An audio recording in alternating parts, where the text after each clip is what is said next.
seguida, não vou deixar ela sem a... Depois a gente manda para ela, tá? Então, vou voltar lá. Olhem só, então. A grande pergunta, então, né, é a URSS, né, o mundo socialista, a União Soviética. Eles foram atingidos com a crise de 1929? E a resposta é não. Porque esta crise de 29 é uma crise do sistema capitalista e não do sistema socialista. Ponto número 1. Tá? Ponto número 2. Os países capitalistas vinham, né, há tempos sistematicamente isolando, né, escanteando o mundo socialista. A ideia do mundo capitalista, que tinha ódio dos socialistas, né, eram inimigos do sistema socialista, era isolar e fazer com que eles morressem na míngua, né? Ou seja, eu isolo o mundo socialista, evito que os meus produtos cheguem lá e vou fazer com que eles sofram economicamente até que eles se transformem em capitalista. Então, esse sistema socialista que vigorava no mundo, a partir de 1917, na Rússia, né, quando ele é instaurado, ele passa a ser isolado economicamente. Quando vem a crise do capitalismo, vai atingir só os países capitalistas, mas não só por ser uma crise capitalista, mas porque a União Soviética estava isolada, sem uma interconexão econômica, sem uma interdependência econômica com o mundo capitalista. Tá? E aí, não vão sentir. E aqui vai acontecer, Raina, uma coisa que é muito bacana. Economicamente, o mundo capitalista está em decadência. O mundo socialista isolado vai dar um up, ou seja, vai ter um crescimento muito significativo. Tanto que na década de 50, década de 40, 50, a União Soviética ultrapassa a economia americana e, inclusive, a tecnologia americana. Tá? Se nós formos ver, por exemplo, em 1961, o primeiro ser humano a sair da órbita da Terra foi o Yuri Gagarin. E isso comprova a superioridade da União Soviética em relação aos Estados Unidos. É claro que a partir da década de 70, os Estados Unidos voltam a superar a União Soviética, né? A década de 80 é toda americana, é o Ronald Reagan nos Estados Unidos. Mas, nos períodos anteriores, nas décadas anteriores à década de 70, a gente vê uma supremacia soviética, o que traz mais caos para a Guerra Fria. E tudo isso se dá devidamente ao isolamento da União Soviética. Tá? Alguns historiadores chamam isso de cordão sanitário, certo? É tipo, a União Soviética é o cocô do mundo, né? Então eu vou deixar os caras isolados lá, naquela região. Tá? Bom, qual que é a diferença da economia soviética para a economia liberal capitalista? Né? A economia soviética socialista, ela é keynesianista demais, ou seja, ela tem muita intervenção. Então, eu digo para vocês, meninas, Rafael, eu sou mais keynesiano. Eu acredito na intervenção do Estado. Agora, eu acho que não pode ser uma intervenção tão exagerada como era a intervenção que a União Soviética fazia na sua economia. É tanta intervenção na economia que nós vamos chamar essa economia de economia planificada. Ou seja, há um planejamento do Estado, há um planejamento por parte da política em torno das relações econômicas. Então, é tanta intervenção que isso para mim já não é bom. Tá? Então, para mim, eu sou mais o cara do equilíbrio aristotélico. Né? O pessoal diz que eu sou o cio em cima do muro. Sim, em cima do muro também é uma posição. Né? Então, é isso aí mesmo. Tá? Deixa eu ver o que tem aqui, então. Indústria planificada, lembrando vocês que eu já tive alunos que, meu Deus, o que é uma economia planificada? Né? O que é a planificação da economia? É que ele tem um planejamento por parte do poder político. Tá? E aí o cara que vai implementar essa economia planificada nos Estados Unidos, na União Soviética dessa época, é o Joseph Stalin. Né? Diga-se de passagem, era um filho da fruta. Era um ditador cruel, né? Não tenham dúvida disso. Os comunistas não gostam de dizer isso, principalmente os stalinistas, mas ele era cruel, sim, era um filho da fruta. E quem vai implementar esse modelo econômico, né, de keynesianismo extremado, né, de muita intervenção, é o Stalin. Perfeito? Esse slide aqui, meninas, eu falo um pouco sobre as características culturais, políticas internas dos Estados Unidos desse período. Tá? Os americanos vivem aqui da década de 30 até a década de 50, um conservadorismo muito forte. Tá? O que quebra com esse conservadorismo até a década de 60, que marca a sociedade americana, é o movimento hippie. Tá? É o movimento... tem aqueles... Como é que é o nome? Os beatnik. Né? Então, existem aqueles movimentos que a gente chama genericamente de movimentos de contracultura, que eles se externalizam ali nos Estados Unidos a partir da década de 60. Então, a sociedade americana ela é essencialmente conservadora. A gente tem que lembrar que quem colonizou os americanos, quem colonizou os Estados Unidos eram os VASP. Lembram dos VASP? Right, anglo-saxônicos and protestant. Né? Então, eles são puritanos calvinistas. Né? Eles são tudo metido a conservador. Mas, na prática, não são nada conservadores. Né? Inclusive, tem um filme americano fantástico que fala sobre essa hipocrisia, né? Os americanos fingirem ser conservadores, mas, na prática, o ser humano é subjetivo, né? O ser humano não é conservador. Chama-se Beleza Americana. Se vocês puderem assistir, gente, até para dar uma relaxada no fim de semana, esse filme, reassistir às vezes, né? O Beleza Americana, até vou reassistir esse fim de semana com a minha esposa. É fantástico o filme e demonstra um pouco essa hipocrisia. Bom, essa hipocrisia está na lei seca. Né? Então, vamos pensar o seguinte, os americanos proibiram né, a fabricação, venda e circulação de bebidas alcoólicas de 1920 a 1933.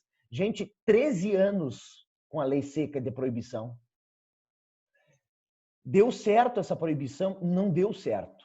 Né? Porque muitos bares clandestinos e muitas fábricas clandestinas surgiram. É o que a gente chama, então, de gangsters, né? Os gangsters americanos, que vão se desenvolver aí justamente nesse período de lei seca, de conservadorismo, né? Um falso conservadorismo. Está todo mundo fazendo fraude na Bolsa de Valores, né? Está todo mundo usando o sistema financeiro e a liberdade do sistema financeiro para fazer balbúrdia, né? Como diria o nosso ministro da Educação. Mas, na verdade, ele é pseudo-conservador. E isso vai ser um problema muito grande. Né? A ideia de que a mulher tem que cuidar dos filhos, que a mulher não pode trabalhar fora. Né? Então, é toda essa questão. E o mais famoso desses gangsters foi, sem sombra de dúvida, o Al Capone. Né? O Al Capone é o cara que enriqueceu com essa proibição.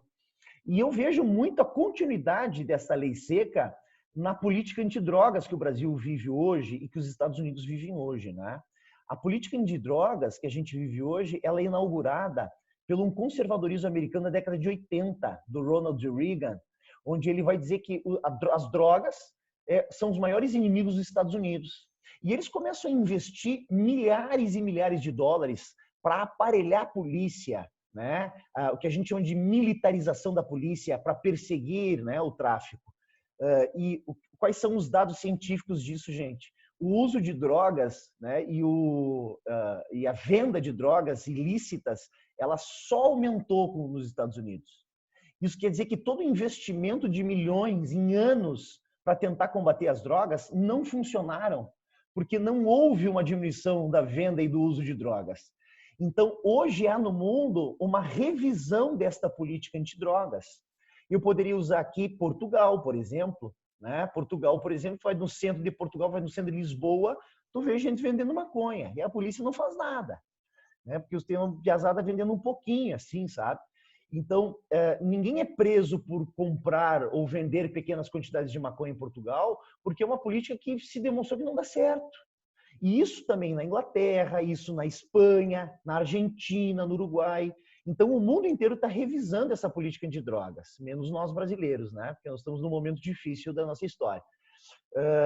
Agora, por que eu estou falando disso, né? Porque a gente está vivenciando hoje no mundo exatamente o que a década de 20 viveu com a lei seca. Né? Dizer para a piazada e para a sociedade que não pode usar maconha e não dizer a mesma coisa. Tu vai ali na Praça da Cuia, tem uns 20 vendendo maconha e fumando maconha ali. Então, essa pressão, você entende? Ela não funciona. E é isso que tem demonstrado. Tá? Falando para vocês que não sou a favor da legalização, tá, meninas? Eu sou a favor de uma descriminalização, o que é um processo diferente. Eu acho que nosso processo brasileiro sempre foi lento, gradual e seguro, né? Como no fim da ditadura militar. E O índice de suicídio, já vi questão sobre isso, tá? O índice de suicídio em Nova York aumentou significativamente com a crise de 29. Obviamente, né, que não é por nada, muitos investidores perderam seus investimentos, levando, então, essas pessoas ao suicídio. Tá? Tamanho, então, essa pressão na sociedade de consumo, né, da sociedade capitalista, onde ter dinheiro é importante. Tá? E, para terminarmos, uma imagem que sempre cai nos vestibulares. Uma imagem que sempre cai no Enem, tá, pessoal? Essa imagem é a própria contradição da sociedade americana. Tá? Eu falei na live para vocês rapidamente, não aprofundei, sobre o American Way of Life, né? O jeito americano de viver a vida, que é essa política ou essa cultura social de consumo que os americanos desenvolveram. Porque se eu tenho uma indústria que ela é super produtora, eu preciso ter um mercado consumidor, porque senão o sistema capitalista não funciona. Né? Uma indústria que produz, eu preciso também de um grande mercado consumidor. Então, o mercado consumidor interno americano é o mais importante que eles têm. Tá? E eles vão estimular isso com o uso de propaganda, com o uso do cinema, estimulando as pessoas a comprarem. E as publicidades americanas, desde este período, elas vão sempre colocar em xeque a felicidade humana, né? Fazendo uma relação da compra, do consumo com a felicidade humana. Perfeito? Então, o único caminho de ser feliz, o único caminho de ser livre verdadeiramente, seria através do consumo, né? Aqui no caso nós temos um Fuca. Né? Eu não sei como é que a pessoa poderia ser feliz comprando um Fuca, mas aqui é o caso, tá, gente? Da nossa propaganda. A gente vê uma família branca, né? Uma família de pele branca, rica e feliz, com um Fuca novo. Tá? Então, essa é a família verdadeiramente livre, que consegue ir da costa leste à costa oeste porque tem um carro. Mas abaixo desse outdoor, nós temos uma fila onde a população desta fila é majoritariamente negra, revelando aí uma dicotomia, né, uma desigualdade social e uma desigualdade étnica racial nos Estados Unidos, que é muito presente até os dias de hoje. Perfeito?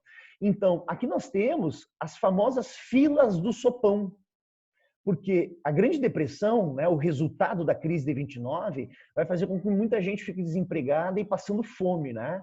Como eu disse para vocês na live, não tem seguro-desemprego, né? Então, perdeu o emprego, no próximo mês, cara, não tem o que comer. Não tem o que comer, nem tu, nem a tua família. Então, o Estado, né, e alguns gangsters até, alguns magnatas, né, alguns caras da elite financeira americana, vão promover nas ruas de Nova York o famoso sopão. Muita gente só tinha esta sopa diária para comer. Tá? E aqui nós vamos ver a fila do sopão, né? A população nessa precariedade. Então, o recado que a imagem dá é basicamente o seguinte, ó, o que nos levou à sociedade de consumo? O que essa sociedade capitalista de consumo, compre, nos levou? Né? Levou a uma crise. Então, essa crise demonstra a fragilidade da sociedade, né? A desigualdade social. Eu poderia fazer aqui uma relação com vocês com a nossa pandemia atual. Para mim, o maior problema da pandemia atual no Brasil é que ela está mostrando a fragilidade da sociedade brasileira. Porque eu sei que uma parcela da sociedade, a qual eu represento, né, que seria uma classe baixa, média, eu tenho comida na geladeira. Eu abro a minha torneira da esquerda e tenho água quente. Então, eu provavelmente não vou ter redução no meu salário, não vou ter grandes problemas. Eu vou ter uma quarentena em casa com comida. Agora, 70% da sociedade brasileira não tem as mesmas condições que eu tenho. E não vai ter uma água quente, não vai ter comida na geladeira. Então, para 70% da sociedade brasileira, passar por essa quarentena é algo muito difícil. O que para mim é difícil por causa da saudade da minha família, mas no sentido, né, de necessidade básica não é difícil. Entende? E eu tenho consciência da minha realidade. Então, eu acho que demonstra essa fragilidade. Né? A periferia brasileira não tem como fazer isolamento. É impossível tu fazer isolamento. Tu pega, por exemplo, Paraisópolis, que é a maior favela de São Paulo. Gente, ela é 2 vezes Passo Fundo. Ou seja, 2 populações inteiras de Passo Fundo numa favela. É 500 mil de pessoas numa favela. Em casas e regiões que são tudo aglomeradas, parece cidade medieval, né? elas vão crescendo aglomeradas ali. Como é que eu vou fazer isolamento? Aí eu estava vendo esses dias o cara na Globo News falando sobre a quantidade de esgoto que tem esgoto de forma interligada, aquele fluvial, né? Aquele que é tudo junto. Gente, no máximo 40% da sociedade brasileira tem acesso a esse tipo de esgoto. A maioria faz poço, aqueles poços sépticos, sabe? Que contamina lençol freático. E aí o que pesquisas estão dizendo? Que as fezes também transmitem o coronavírus, né? Então o coronavírus também está presente nas fezes. Se o meu sistema sanitário, se o meu sistema de recolhimento de esgoto é uma porcaria, como é que eu vou fazer quarentena? Não adianta nada. Então, eu acho que, para mim, o maior problema é esse. Eu estou demonstrando a fragilidade da sociedade. Da mesma forma que a crise de 29 demonstra a fragilidade da sociedade americana com essa imagem aí. Perfeito? Ótimo, meninas. Vamos para as questões, então, bem rapidinho? Nós temos meia hora, que em meia hora eu tenho Batatinha para fazer reunião. Batatinha e o Go. Tem reunião do MED. O Promárcio é um querido, né? Gente do céu. Eu gosto muito do Promárcio. E que a gente se diverte nas reuniões do colégio. Nossa, falando bobagem.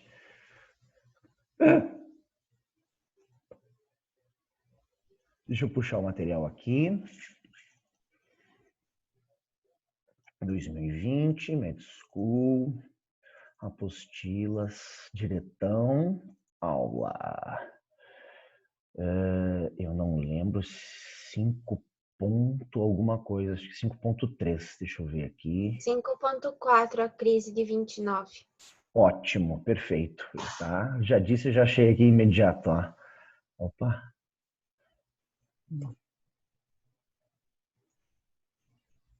Obrigado, Maria. Vamos lá então, gente, a CAF de 2018, tá? Uma questão que provavelmente vocês já fizeram, né? Porque eu acredito que a maioria de vocês ali em 2018 já estava fazendo prova, né, gente? Principalmente se fosse no final de 2018. É uma questão recente e eu tentei, assim, para vocês nessas questões de aula trazer questões mais recentes.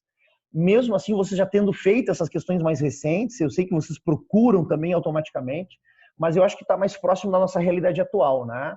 De possibilidades. O antissemitismo, aqui nós temos então crise de 29 e a ascensão do totalitarismo juntos, tá? Essa questão 1 é de totalitarismo, a 2 também. Deixa eu ver a 3.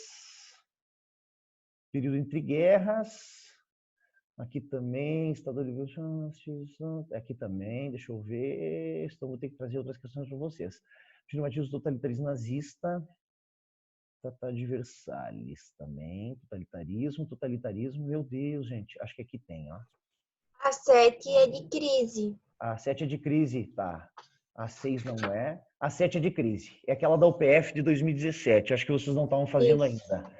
Então, a charge a seguir refere-se a uma das grandes crises do capitalismo, a crise de 1929, marcada pelo crack da Bolsa, né? Então, essas são as nomenclaturas que a gente pode ter na prova, crack, quebra, crise, né? Grande Depressão, de Nova York, em outubro de 1929, tá? O Outubro Negro. Aí nós temos uma charge bem tosquinha, diga-se de passagem, crise de superprodução, interrogação, não é emprego. Queima para manter lucros, o povo unido jamais será vencido, fome, miséria, queremos trabalhar. Então seriam as reivindicações populares em relação, né, às consequências dessa crise. Além das consequências que estão explícitas na charge, também são resultados daquela crise. O aumento dos salários e dos preços das mercadorias, aumentando também a oferta de emprego na área industrial europeia. Gente, aumento dos salários e dos preços das mercadorias, não, né? Se há uma superprodução, ou seja, se há uma disposição de maior mercadoria no mercado, normalmente essa mercadoria ela tende a baixar o valor, tá? Então, quando há superprodução, o preço normalmente ele abaixa. Eu posso usar como referência, então, o que o Vargas fazia, né? Eu não estou projetando para vocês, né? Mas vocês estão lendo aí? Eu esqueci de projetar, agora tá. E aí, galera, eu posso fazer uma relação com o café no Brasil. O que o Vargas fazia? Comprava e jogava no mar, né? Para tentar valorizar o café. Então, sempre que há uma oferta grande, o preço do produto tende a baixar bastante, certo? Qual que é o gabarito aqui, meninas? C, E, D, D de dedo? Obrigado. Então, essa para mim está completamente errada, tá? E outra, como é que eu vou aumentar salário se eu estou demitindo em massa? Não tem, é contraditório, né? Toda alternativa A me traz uma noção de crescimento, de desenvolvimento, né? E a crise é crise, né? É o inverso disso. A recuperação da prosperidade da Europa com altos investimentos dos fundos financeiros particulares norte-americanos. Então, a recuperação da prosperidade da Europa. Gente, é lento essa prosperidade europeia, viu? A Europa passou por uma guerra muito pesada, uma guerra que destruiu muito território, então eu não posso falar ainda em recuperação e de prosperidade na Europa. Há uma recuperação, mas essa recuperação é lenta e contínua, tá? Com altos investimentos dos fundos financeiros particulares norte-americanos. Então, eu estou dizendo que as finanças americanas, né, ou principalmente os centros financeiros particulares, estão investindo. Não estão investindo nada, gente. É crise nos Estados Unidos. Então, eles não vão investir em nada. Tá? Eles não têm dinheiro para investir em nada. É hora de segurar a grana. Então, a B está errada.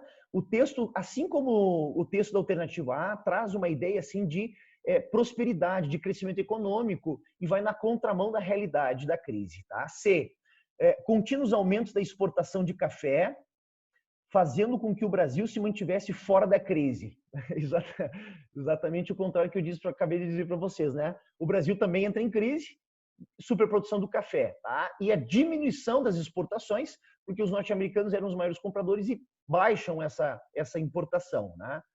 D, o abandono do padrão do ouro por parte da Inglaterra, permitindo a desvalorização da libra, fazendo com que o mundo todo fosse afetado drasticamente, tá? Então, a gente só vai passar a usar o padrão dólar, gente, a partir da Segunda Guerra Mundial, que, se eu não me engano, é Bretton Woods, que é o Acordo Internacional Econômico de Bretton Woods. Então, muitos alunos se confundem, porque hoje a gente usa a própria moeda, né? Não se usa mais o ouro como lastro internacional, né? De câmbio internacional.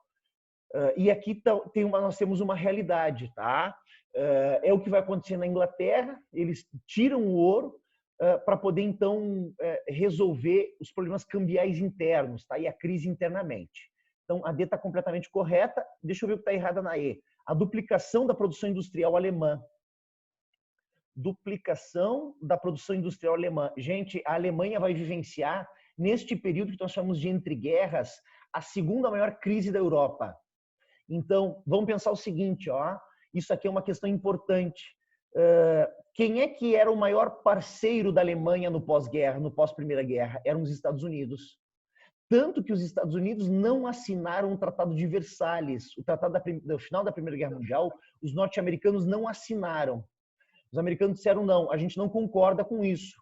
E não assinaram. E eles vão fazer acordos em paralelo com a Alemanha. Então, quem é o maior credor da Alemanha nesse período é os Estados Unidos. Quando os Estados Unidos entram em crise, a Alemanha perde o seu suporte econômico, que era os Estados Unidos. E aí a Alemanha vai aprofundar uma crise que já vivenciava desde o final da guerra, né? E por causa dos próprios elementos do Tratado de Versalhes. Então, eu não posso dizer que a indústria alemã teve um crescimento, muito pelo contrário. Tá? Ela teve uma queda. Inclusive, os franceses passaram a invadir uma região produtora da Alemanha, tá?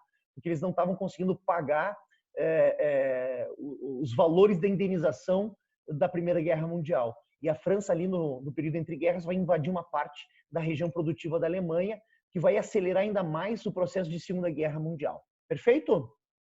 E a 8, o que nós temos na 8? A 8 também é muita pouca questão aqui, gente, de crise de 29, tá? Eu vou mandar para a Malu já mais questões de crise de 29. Até para vocês fazerem, a gente poder fazer mais, tá? Crise de 1929.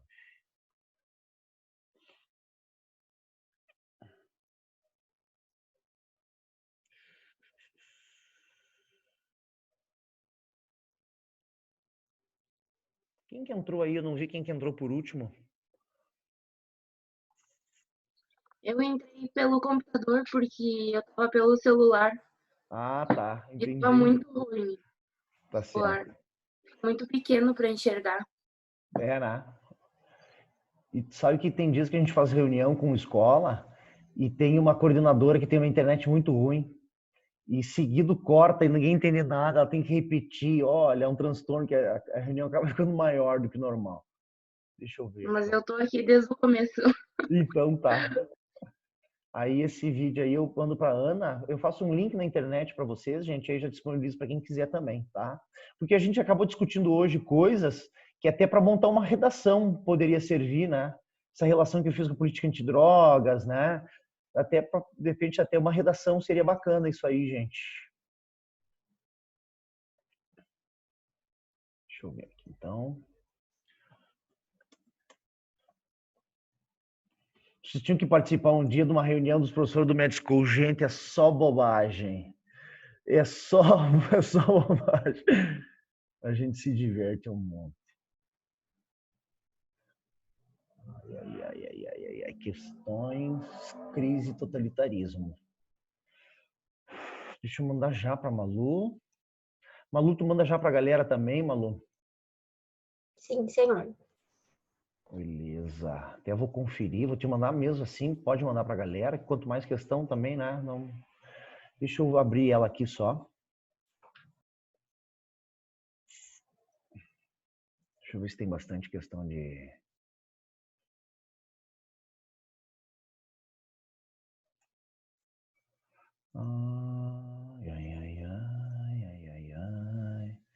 Bela tchau, bela tchau, bela tchau. Uma música antifascista, né? Aqui. Meu Deus, aqui também tem mais fascismo que crise de 29.